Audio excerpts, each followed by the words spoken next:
everyone, it's Jackie at Spare Room Studio. So I am back to finish this little page here.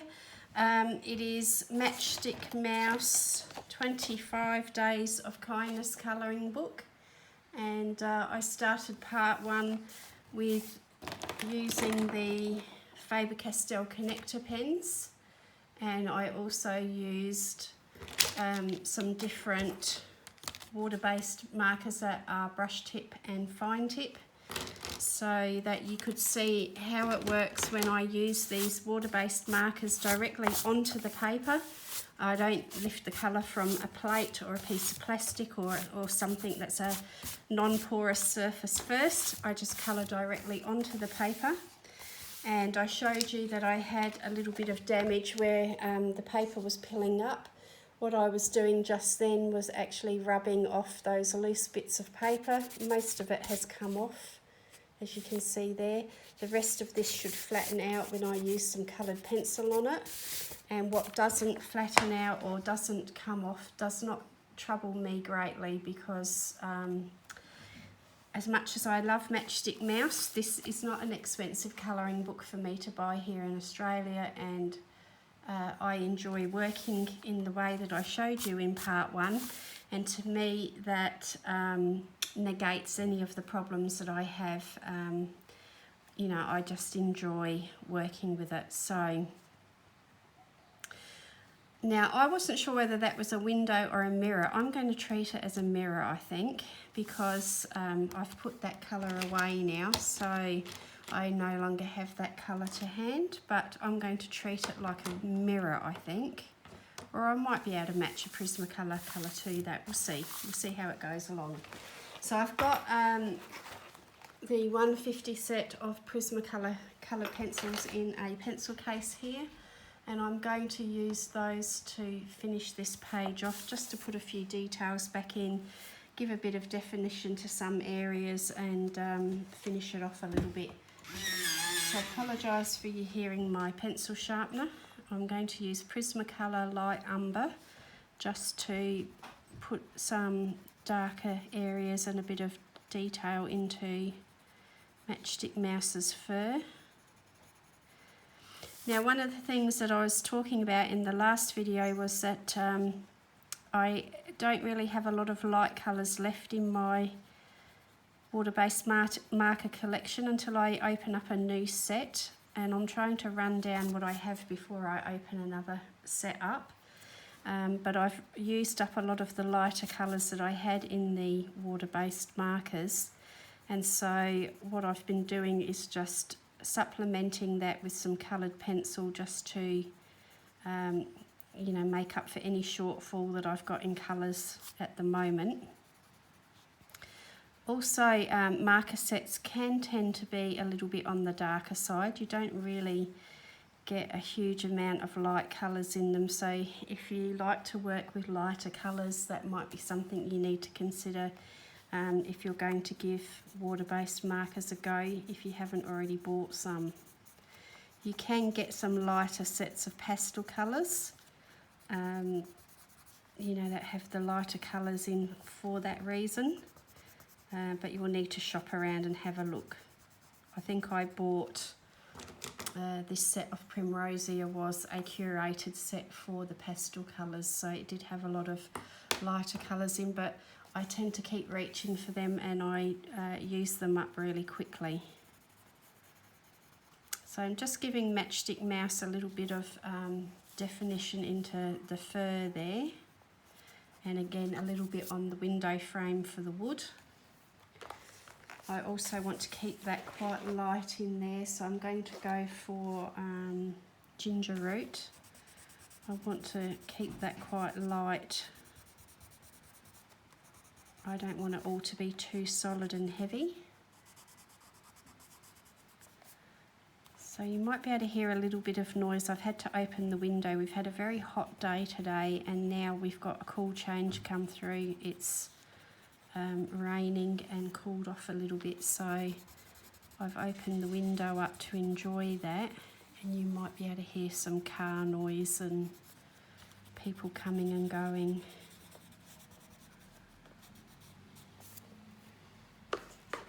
So I'm going to go for a brown to just dark umber here, to just put in a few details where it looks a little bit bland and undefined. And I'll do the same around here for a bit of shadow, a bit of definition. I thought this might be the edge of a bed. I wasn't really sure, but that's what I've gone for. I was hoping it would be part of a bed, and that's wood.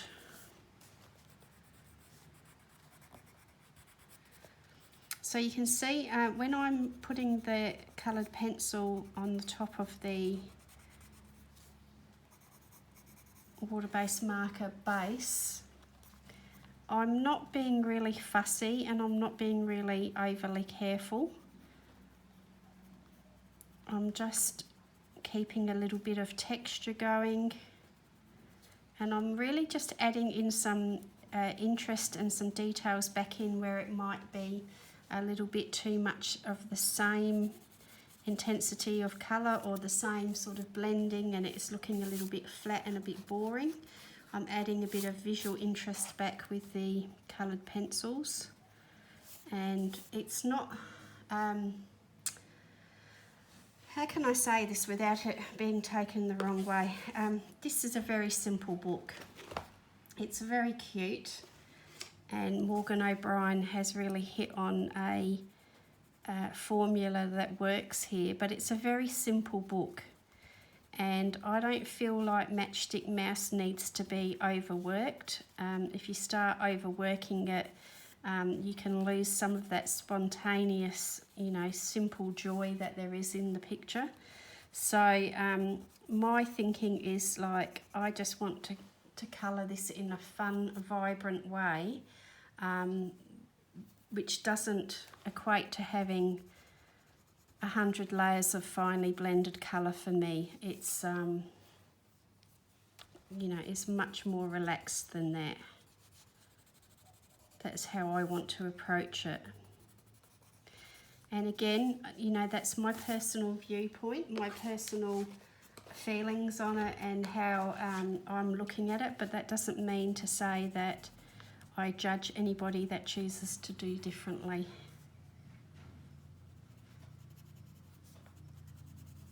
So if you want to turn it into an absolute masterpiece and spend hours on it, then hats off to you, and I will enjoy looking at it, but it's not for me.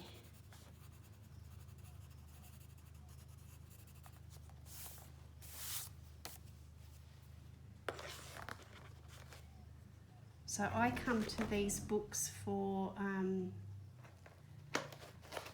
a little bit more of a laid back, relaxed colour. I want it to be fun and childlike. You know, Matchstick Mouse is very much a childlike character, and that's how I choose to interpret it. Now, for those of you who are thinking about wanting to simplify things down and you're not sure how to go about doing that, one of the things you can think about when you're getting tempted to blend things too highly or carefully, have a think about painting methods.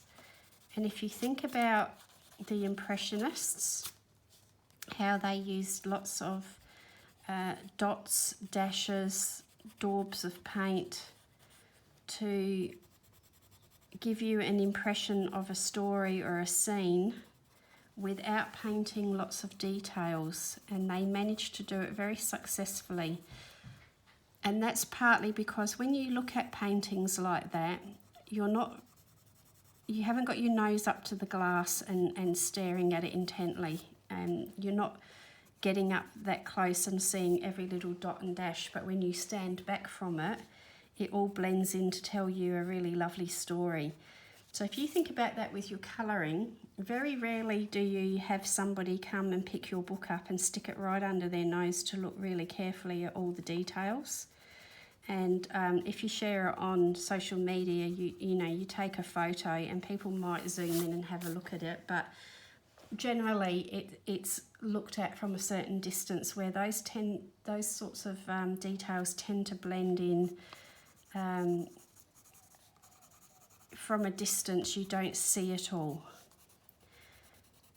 When you're taught to paint or draw, you're often told to step away from the easel, stand back and squint at your canvas or your drawing or whatever it is you're doing with squinted eyes, so that you do not see every tiny little detail, but what you do see is you start to see the variations of tone and lightness and darkness and that sort of thing. And it quite often tells enough of a story on its own that you do not need to be up really close and studying every little single mark that the artist has made. So when you're looking at it here, for example, you can't see all of the intense marks. If I bring it up closely, you can see that my Prismacolor pencil there had a bit of dark colour on it, and it's left some lines there. But if I put the book further away, you don't tend to focus on that so much. So when you want to loosen up, think about that a little bit. Step away from the book, step back from the book, and you know, have a look at it from a distance and see if you can tell where the lights and darks need to be improved or deepened or whatever to tell the story better. And you won't focus on every little tiny mark and every little tiny blemish. And that might help you to start relaxing once you get the concept of, you know, I'm not seeing all of that until it's right under my nose. Might help you to loosen up a little bit and not be so driven to blend every last line and mark and streak out of a colouring. And it might just help you to think about your work a little bit differently. So that's one little tip that I've got from back in the days of drawing. Because when you are sitting hunched over your book or over a painting or a drawing, you become very, very focused on all those little tiny details. You become hyper focused. But giving yourself that little bit of distance and space helps you to see that, you know, it doesn't matter quite so much if there is a little bit of unblended green, you know, in that curtain, or the colour's gone over her ear a little bit here from the background wall. You know, it doesn't really matter so much at that distance. But if I bring it up really close and show you like it was right under your nose, you'd see here what I'm talking about. But when I put it back, you know, once again, it's not so important.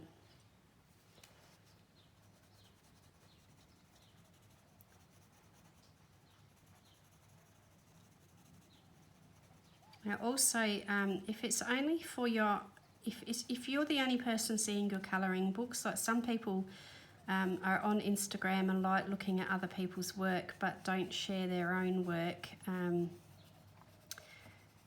If the only person that's actually ever seeing your work is you, practice letting go of some of the need to do perfect blending and perfect colouring.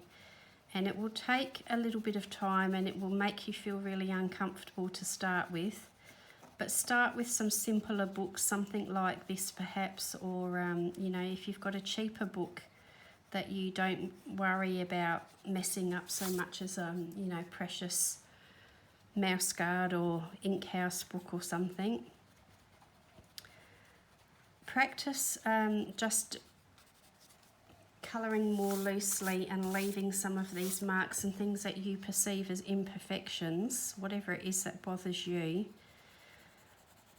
Practice leaving those and leaving it in the book. And if you've got somewhere where you can leave the book open, just leave it there, and every now and again you'll walk past it and have a look at it. And kind of desensitize yourself to the need to want it to be perfect, because it's going to take some practice. You're not going to like it straight away. You're not going to enjoy seeing all of that straight away. So, you know, if you've got a space that you can leave the book and, you know, perhaps colour in another book, do other things, but leave that book open and keep coming by and having a look at it.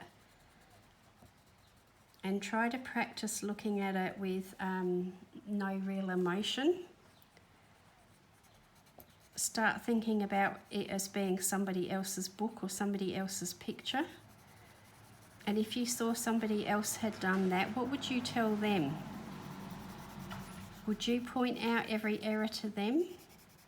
Would you say, oh, you know, oh, Jackie, you should have fixed that up there?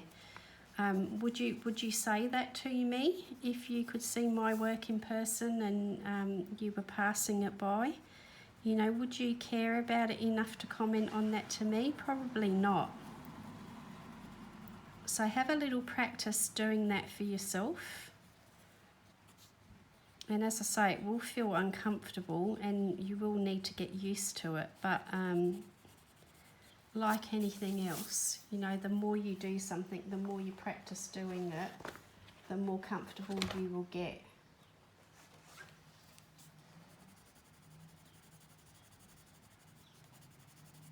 Okay, so I'm just futzing about there with a bit of different shades of green because I didn't want it to look too solid.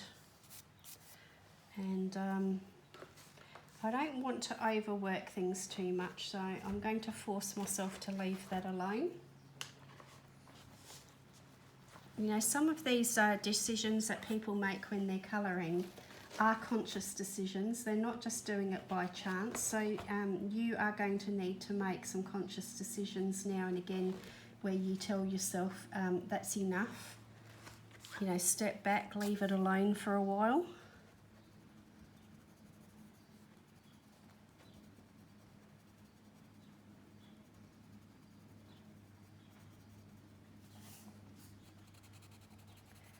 I'm just putting in a few little darker bits, but I don't want to use the black or a grey, so I'm using purple.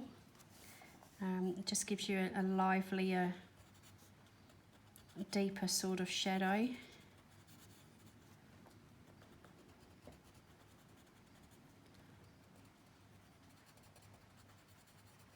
I've got one there that I haven't put any colour on, but I did mention that, you know, don't be afraid to leave white spaces either.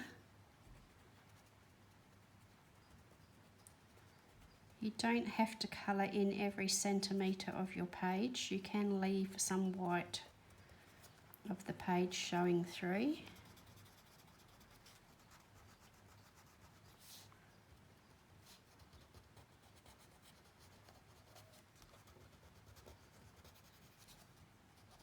And sometimes you'll get more impact from thinking about where your lights and darks are rather than carefully colouring everything.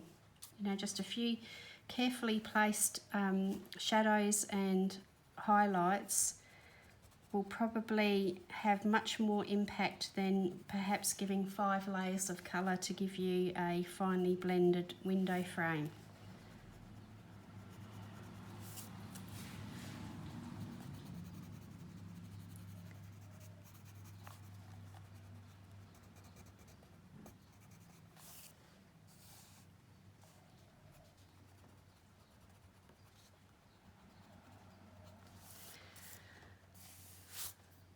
So I might leave that there. I could probably fiddle with things a little bit more, but that's essentially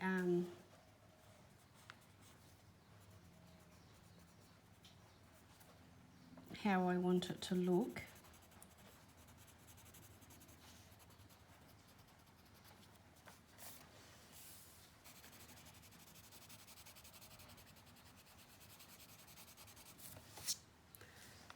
a little bit more texture into the wall maybe. And I was going to do that as a mirror, so what I would do is use a little bit of grey. This one's a cool grey, just to take some of that whiteness away and imply that it is a mirror rather than a window, and just put a little bit of that grey in there for a bit of variation as well. Now the little beetle, I've gone over the edge of that with a lighter colour, so it's taking some of that impact of the black away. So I'm just going to do a little bit there to make that a bit more of a feature again.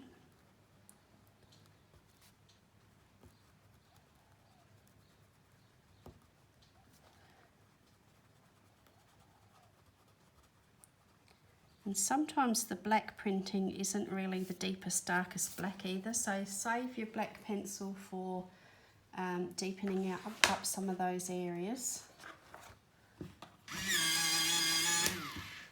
And I'm just going to do a little highlight in her eye.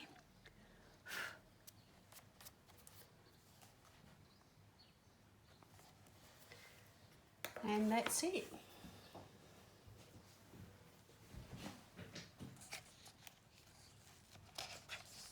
I might do a little bit more work on that quilt, but I don't want to keep you too long. So I think between part 1 and part 2, I've spent about an hour colouring on this.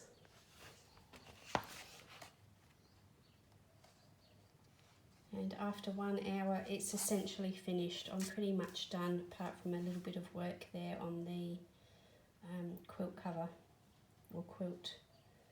So thank you for joining me. I hope you've picked up a few tips there for how you can work with your water-based markers and then adding some coloured pencil on the top. I also hope those little ideas for how you might loosen up how you look at your work and attempt to do something a little bit differently helps you out a little bit as well. There is many videos and different lots of information that you will probably find on the internet and YouTube in terms of art techniques that will talk about loosening up that you can transfer over to colouring as well. So you could maybe think about looking into doing a bit of research into that as well. So thank you to every one of you that is still here with me. Thank you for listening to me, staying with me to the end. And I will see you again really soon in a new video. Take care everyone. Happy colouring. Bye now.